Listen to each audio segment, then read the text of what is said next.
Hello student, आज हम आपके लिए लाए हैं इक्वेशन ऑफ कंटिन्यूटी। लेकिन इक्वेशन ऑफ कंटिन्यूटी जो है उसे पढ़ने के पहले हम करंट डेंसिटी की बात करते हैं कि करंट डेंसिटी क्या होती है। देखिए करंट डेंसिटी क्या होती है। The concept of current density to study the characteristic property of a current carrying conductor at a point.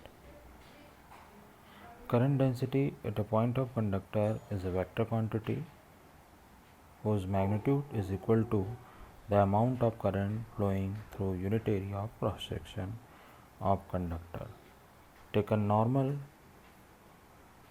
to the direction of flow of positive charge। यानी करंट डेंसिटी क्या है? Current density at a point of conductor is a vector quantity whose magnitude is equal to amount of current flowing through unit area of cross section, है ना। Unit area of cross section से जो amount of current flow होता है that is called current density. The direction of flow positive. thus if the current density in a cross section S of a conductor is vector J, then the current flowing through its infinitesimal area dA will be di। यदि कोई cross section S है तो उसके एक छोटे से area vector dA से होकर गुजरने वाला जो करंट है वो कितना हो जाएगा। क्योंकि करंट डेंसिटी J है तो current per unit area current density कहलाती है। तो पर्टिकुलर dA एरिया के लिए कितना हो जाएगा current, di is equal to vector J dot dA। Then the current flowing through the whole surface S कितना कहलाएगा इसका मतलब। तो हमको क्या करना होगा, उसका सरफेस इंटीग्रल लेना होगा, यानी कि I इज इक्वल टू क्या हो जाएगा, surface integral vector J dot dA।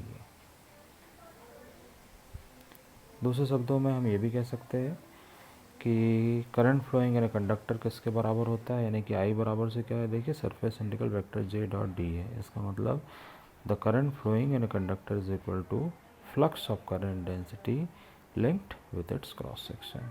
क्योंकि surface integral J dot D यदि हम लिखते तो इसका मतलब क्या है, ये फ्लक्स की बात हो रही है, flux of current density linked with its cross section.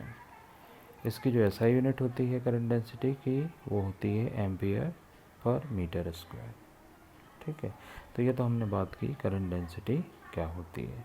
अब हम चलिए बात करते हैं equation of continuity for steady current, और उसके बाद फिर हम बात करेंगे equation of continuity for non steady current. अब हम बात करते हैं कि स्टेडी करंट और नॉन स्टेडी करंट क्या है। जैसे एग्जांपल ले हम, यदि हम किसी रेजिस्टेंस से होकर, रेजिस्टेंस से हमने एक बैटरी कनेक्ट कर दी है, ठीक है, और एक की हमने कनेक्ट की है। तो जैसे ही हम की को कनेक्ट करेंगे उस सर्किट में, तो उस रेजिस्टेंस से होकर जो है करंट फ्लो होना शुरू हो जाएगा। ठीक है, और जो करंट है उसकी मैक्सिमम वैल्यू जैसे ही हम की इन करते हैं तो करंट की जो वैल्यू है वो मैक्सिमम पे पहुंच जाती है तुरंत ही। और जैसे ही हम प्लग आउट करते हैं की को, तो जो करंट की वैल्यू है वो तुरंत मिनिमम हो जाती है। लेकिन ठीक ऐसा ही यदि हम कोई कैपेसिटर या कॉइल ले तो उसमें ऐसा नहीं होता है। यदि आप जैसे ही की लगाते हैं तो करंट की वैल्यू क्या होती है, ग्रेजुअली इंक्रीज़ होती है।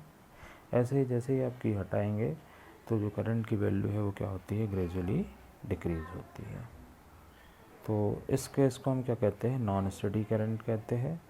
और जो हमने रेजिस्टेंस का एग्जांपल दिया वहाँ पर जो करंट फ्लो हो रही है उसे हम क्या कहते हैं, स्टेडी करंट कहते हैं।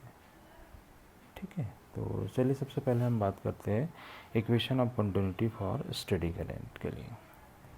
तो इसके लिए आपको क्या करना पड़ेगा, consider a region which has a volume V। एक रीजन ले लीजिए जिसका वॉल्यूम कितना हो, आपका V हो, एंड सरफेस एरिया कितना हो उसका, S हो। अब इसमें आप क्या कीजिए, consider a small element dA of it. इस सरफेस एरिया का एक छोटा सा एलिमेंट ऑफ एरिया ले लीजिए dA, और the area vector of that element is directed along the outward normal. और ये एरिया है तो इसका एक एरिया वेक्टर ले लीजिए, मतलब एक डायरेक्शन ले लीजिए जो कि इसके आउटवर्ड नॉर्मल जो आप परपेंडिकुलर ड्रॉ करेंगे वो इसके डायरेक्शन हो जाएगी। देखिए फिगर में यहाँ पर शो हो रहा है 6.1 में। ठीक है, if the current density at a point of element dA is J।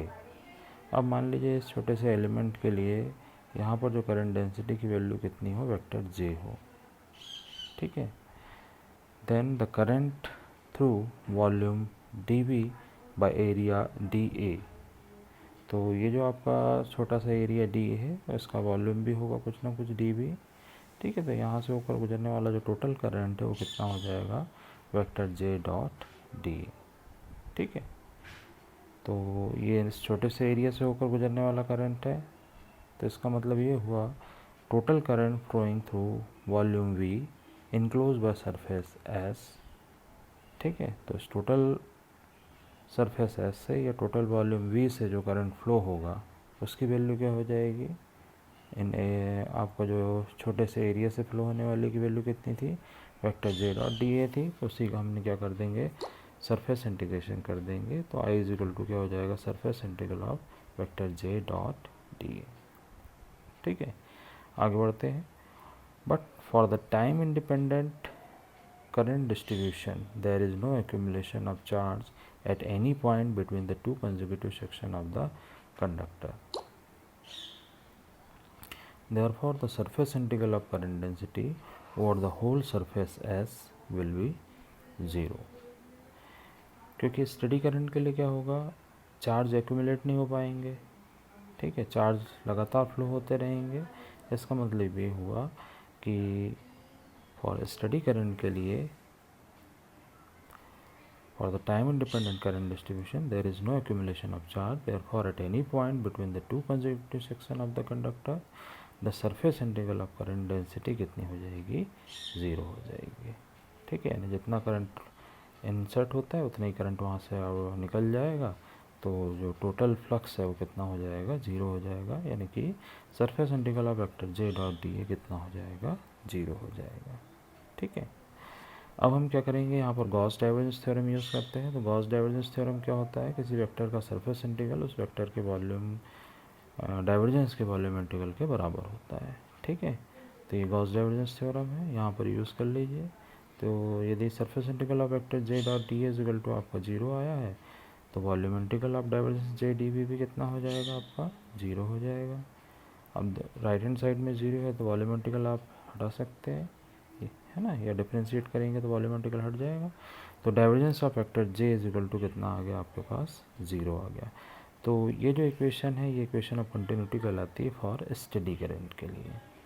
ठीक है, यानी divergence of J is equal to कितना होता है, 0 होता है फॉर स्टडी करंट के लिए। ठीक, इसी को यदि हम डिफाइन करें तो कैसे डिफाइन कर सकते हैं divergence of vector J is equal to 0 को, for the time independent current distribution या स्टडी करंट की जब हम बात करें, the net flux of current density through the entire volume is 0। ठीक है, this is called the equation of continuity for steady current. अब हम बात करेंगे नॉन स्टडी करंट के लिए यही इक्वेशन।